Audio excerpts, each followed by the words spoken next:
Leandro Paredes is finally facing real consequences. And this time, it's not an $18,000 fine that disappears into petty cash before anyone even notices. These are real consequences, the kind that can stop a professional footballer from playing the game. And after everything that's happened over the last few days, those consequences have become far more serious than anyone first expected. Because Paredes didn't just grab someone by the throat in a World Cup final. He didn't just kick a ball into the Dutch bench back in 2022. And he didn't just post about the greatest Argentina team in history while already under investigation. He did something else this week, while that investigation was still ongoing and the suspensions had already been confirmed. Something so perfectly timed, so unbelievably on brand, so completely Leandro Paredes, that it may have turned a serious punishment into a historic one. And somehow, this story keeps getting more unbelievable with every new detail. Let's begin with where things stand right now, because the charges alone, even before what happened this week, are much more serious than most people realize. FIFA has officially charged Leandro Paredes with 4 separate disciplinary offenses. 3 counts of assault under Article 14 of FIFA's disciplinary code, plus 1 additional charge of unsporting behavior. FIFA's own prosecutor listed every incident individually. The first assault charge, grabbing Eric Garcia by the neck, a chokehold confirmed by FIFA's prosecutor. Not a shove. Not a simple push. A chokehold on a 24-year-old player who was trying to separate others. The second charge, dragging Gavi to the ground while holding him by the collar. Wrestling a 21-year-old to the pitch in front of billions watching around the world. The third charge, pushing Gavi in the face while he was already on the ground. A completely separate act after the first incident had already happened. 3 documented acts of aggression involving 2 different players in less than 30 seconds. And on top of those, FIFA added a separate charge for unsporting behavior, covering his overall conduct and attitude beyond the physical incidents themselves. For charges from 1 confrontation after 1 football match. And here's why that matters. Under FIFA's disciplinary code, every assault charge carries a minimum suspension of 3 international matches. 3 assault charges mean a minimum of 9 matches before anything else is even considered. The unsporting behavior charge carries a minimum additional suspension, bringing the total to at least 10 international matches. That is the absolute minimum possible outcome if FIFA applies the lightest punishment available for every charge. But the story doesn't end there. That 10-match suspension is only the starting point. It's the baseline before FIFA even considers previous behavior, before they revisit 2022, before they examine what happened this week with Boca Juniors. 10 matches is where this case begins, not where it finishes. FIFA has already confirmed they are not only reviewing what happened in New Jersey. They are also examining repeated patterns of behavior involving every player under investigation. That means prosecutors are reviewing footage from this tournament and previous competitions as well. Since July 19th, social media has been flooded with older clips showing Paredes repeatedly targeting opponents around the neck. Not just once. Multiple incidents across multiple competitions, stretching back several years.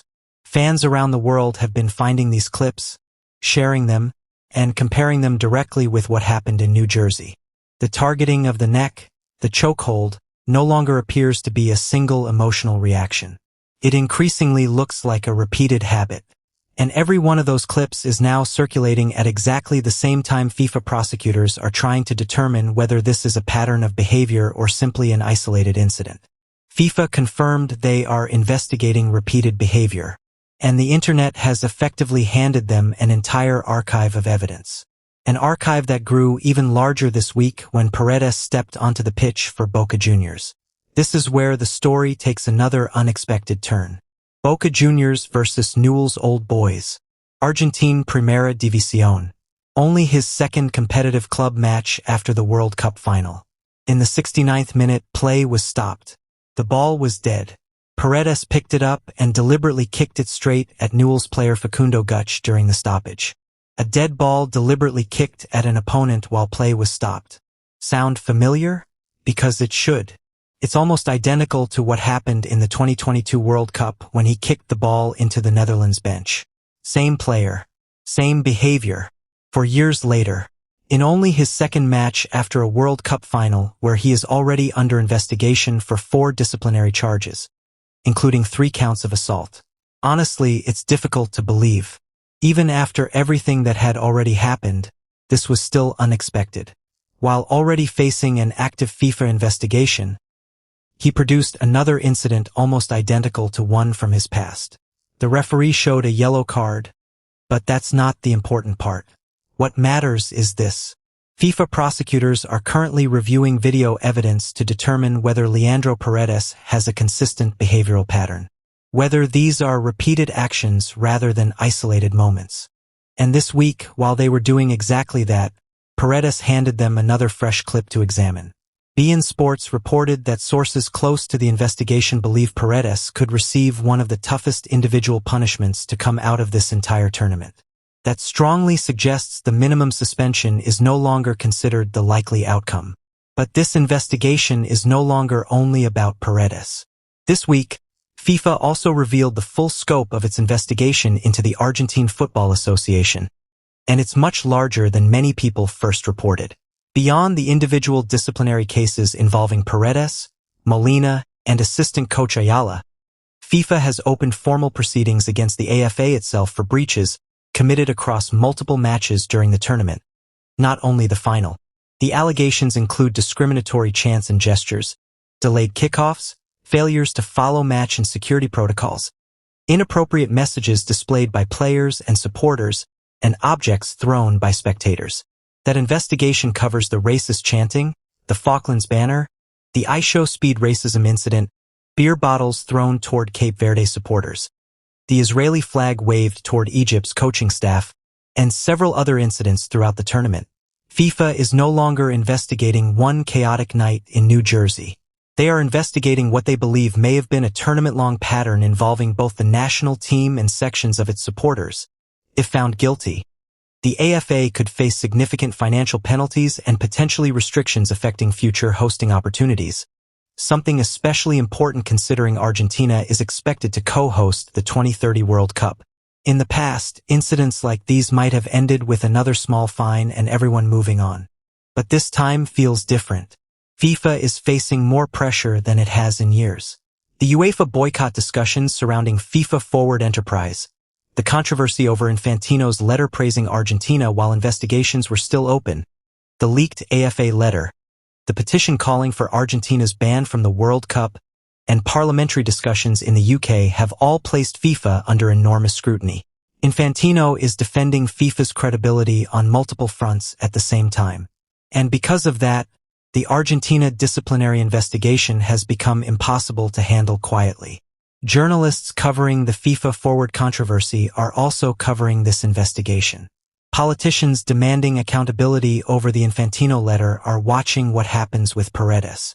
The two stories have become closely connected, and FIFA's credibility now depends on whether it delivers a meaningful outcome somewhere. The last thing FIFA needs right now is another quiet $18,000 fine. Another investigation that ends without meaningful consequences. Another Argentina player walking away while the entire football world watches.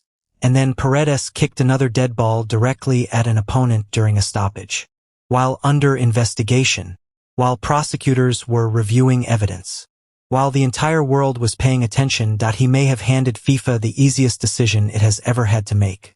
Back in 2022, Paredes deliberately kicked the ball into the Dutch bench while Argentina was leading, helping ignite a massive confrontation.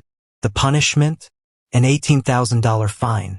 In the 2026 World Cup final, he now faces 4 disciplinary charges. 3 counts of assault, a chokehold on Garcia, dragging Gavi to the ground, pushing Gavi in the face. 2 days later, he celebrated online by posting about Argentina being the greatest team in history. Then, in only his second match back for Boca Juniors, he deliberately kicked another dead ball at an opponent during a stoppage. One more clip added to the growing evidence file while FIFA's investigation is still active. Same player, same behavior, same action.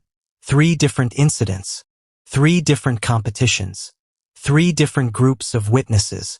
The only difference now is that FIFA is examining everything together under rules that specifically allow stronger punishments for repeated offenses. For years, this behavior has continued with very few real consequences, mostly small fines that changed nothing. Now the only question remaining is whether FIFA finally decides this time will be different. Because for the first time, everything has lined up. The charges are serious. 4 of them. The behavioral pattern is documented. The evidence is everywhere. The pressure on FIFA has never been higher. And Paredes has just added another clip to his own case. 10 matches is only the minimum. That's before the repeated behavior. Before 2022. Before the growing collection of clips now circulating everywhere online. The verdict is coming. And for the first time, it genuinely feels different. It may become far more severe than almost anyone expects. So let me know in the comments. Do you think Paredes should play again at all? Or do you believe FIFA will settle for the minimum 10-match suspension despite all the evidence continuing to pile up? Don't forget to subscribe. More updates are coming very soon.